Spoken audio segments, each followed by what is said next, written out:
Hello students फेरि म तपाईलाई एउटा के भन्छ एरिया रिलेटेड टु सर्कल च्याप्टरबाट क्वेसन लिएर आएको छु है। क्लास 10 म्याथको एरिया रिलेटेड टु सर्कल च्याप्टरबाट चाहिँ मैले एउटा क्वेसन लिएर आएको छु। त्यसमा चाहिँ क्वेसन चाहिँ के छ भने find the area of a sector of a circle with radius 6 centimetre if angle of the sector is 60 degree. Also find the area of major sector. यसमा यो सर्कलसँग रिलेटेड क्वेसन हुन्छ है। सो त्यसकारण चाहिँ अब तपाईलाई म कसरी यसको क्वेसन सल्भ गरेर देखाउँछु। एरिया अफ सेक्टर कसरी खोज्छ, सेक्टर भनेको के हो, मेजर सेक्टर भनेको के हो र त्यसको एरिया कसरी खोज्छ तपाईलाई यहाँ सल्भ गरेर देखाउँदैछु। हेर्नुस् ल, पहिला चाहिँ हामीले यहाँबाट सर्कल ड्रा गर्नु पर्यो। यसरी सर्कल ड्रा गर्यो, त्यहाँदेखि सर्कलको सेन्टर हुन्छ, त्यहाँदेखि यहाँबाट एउटा माइनर सेक्टर हामीले एउटा यो मुनि यसरी ड्रा गर्यो भने चाहिँ यो चाहिँ यो मुनिको पोर्सन चाहिँ माइनर सेक्टर हो। यसलाई चाहिँ थीटा भन्छ, एंगल अफ सेक्टर। यो चाहिँ 60 डिग्री यहाँ लेख्छ है। त्यहाँदेखि तपाईको रेडियस कति छ, 6 सेन्टिमिटर छ। रेडियस यहाँ लेख्नुस् तपाईले 6 सेन्टिमिटर चाहिँ रेडियस हो यो 6। अन्त यो ओ यो ए लेख्नुस्, यसलाई ए ओ बी लेख्नुस् यसलाई हैन। सो अब यसको यो माइनर सेक्टर भने यो डाउनको हो। तपाईलाई अलिकति म यहाँ क्वेसनमा लाँदैछु, यहाँ नक्सामा लाँदै। हेर्नुस् न, यो मुनिको यो पोर्सन चाहिँ यो तपाईको यो सिंगल यो सानो पोर्सन यो म यसलाई चाहिँ भन्छ तपाईको माइनर सेक्टर। यो this one is minor sector हो। अनि यहाँदेखि उब्रेको यो जुन चाहिँ माथिको भाग छ, यस्तो माथिको पोर्सन छ, यो माथिको पोर्सन यस्तो हुन्छ तपाईको यो, यसलाई चाहिँ भन्छ मेजर सेक्टर। सो यसको एरिया र यसको एरिया चाहिँ कसरी खोज्छ, अन्त यसको एरिया खोज्ने फर्मुला छ, यसको एरिया खोज्ने फर्मुला छ। फर्मुला याद गरेर सल्भ गरे भने फर्मुला याद पनि सल्भ भइहाल्छ।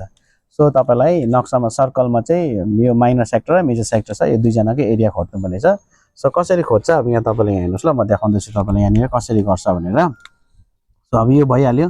अब तपाईले यहाँनिर गिवन लेख्नुहोस्, एन्ड गिवन लेख्नुहोस्। अनि त्यसमा फर्स्टमा रेडियस लेख्नुहोस्, RADIUS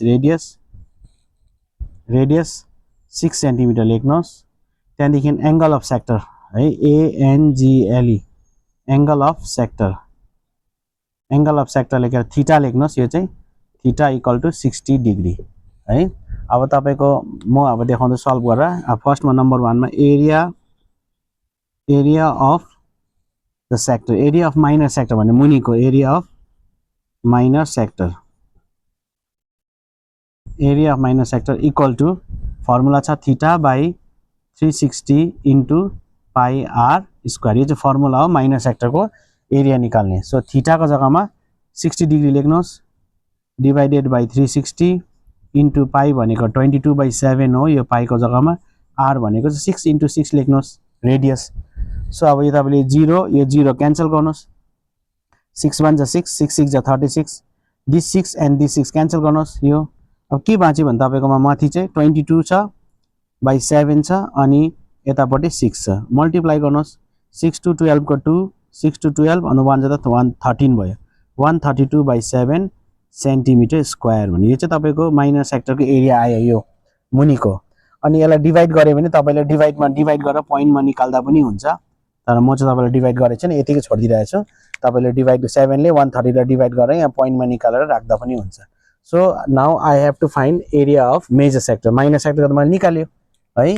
अब मेजर सेक्टर निकाल्छ नम्बर 2 को। अब फेरि अब area of MEJOR major sector, major sector equal to यो मेजर सेक्टर भने यो माथिको पार्टको उँभोको पार्टको।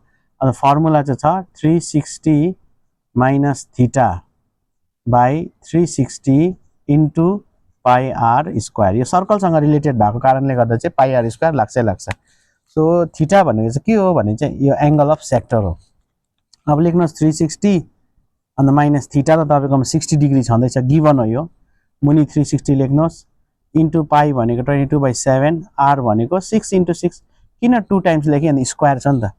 अब 360 मा 60 घटाउँदा 300 हुन्छ, बाई मुनि 360 आयो, इन्टु पाई भनेको 22/7, आर भनेको 6 इन्टु 6 राख्नुहोस्, केही छैन, नो प्रब्लम। मल्टिप्लाई गर्दा नि हुन्छ, 0 0 क्यान्सल। अन्त तपाईको कति हुन्छ, 6 5 जा 30, 6 6 जा 36, दिस 6 एन्ड द्याट 6 क्यान्सल गर्नुहोस्, 6 6 क्यान्सल भयो। सो वाट इज लेफ्ट भनेपछि त माथि के रह्यो भने माथि 5 इन्टु 22/7 7 into 6 यति लेफ्ट छ है सो कति हुन्छ मल्टिप्लाई गर्दाखेरि 5 into 5 6 जा 30 हुन्छ 30 डाइरेक्ट 5 6 जा 30 अन्त 22 30 र 22 गुणा गर्दा 0 0 3 to 6 3 to 6 भनेपछि 0660 हुँदछ 660 बाई 7 सेन्टिमिटर स्क्वायर सो यो तपाईँ मेजर सेक्टरको एरिया यसलाई डिभाइड गरेर तपाईँले यहाँ पोइन्टमा निकाल्दा पनि भइहाल्छ so these are the answers of दिस क्वेसन्सको आन्सर यहाँ छ फर्स्टमा तपाईँलाई minor sector area of sector भनेको छ एरिया अफ सेक्टर भन्ने साथ तपाईँले बुझ्नुहोस् माइनर सेक्टरको एरिया किन मेजर सेक्टरको यहाँ सोधेको छ समटाइम्स तपाईँ के हुन्छ क्वेसनमा यो सोधेको हुँदैन यो माफै थपिदिएको also find the area of major sector भनेर तपाईँहरू क्लियर होस् भनेर मैले यो लगाइदिएको छु यहाँनिर तपाईँले यो क्वेसनमा माइनर सेक्टर पनि मेजर सेक्टर क्वेसन पनि मैले यसरी लगाइदिएको छु अब फ्युचरमा तपाईँको कमिङ डेजहरूतिर म एरिया रिलेटेड टु सर्कलको क्वेसनहरू म तपाईँलाई अझै तपाईँलाई सल्भ गरेर हालेर देखाउँछु ताकि तपाईँलाई अझै क्लियर होस् भनेर थ्याङ्क यू सो मच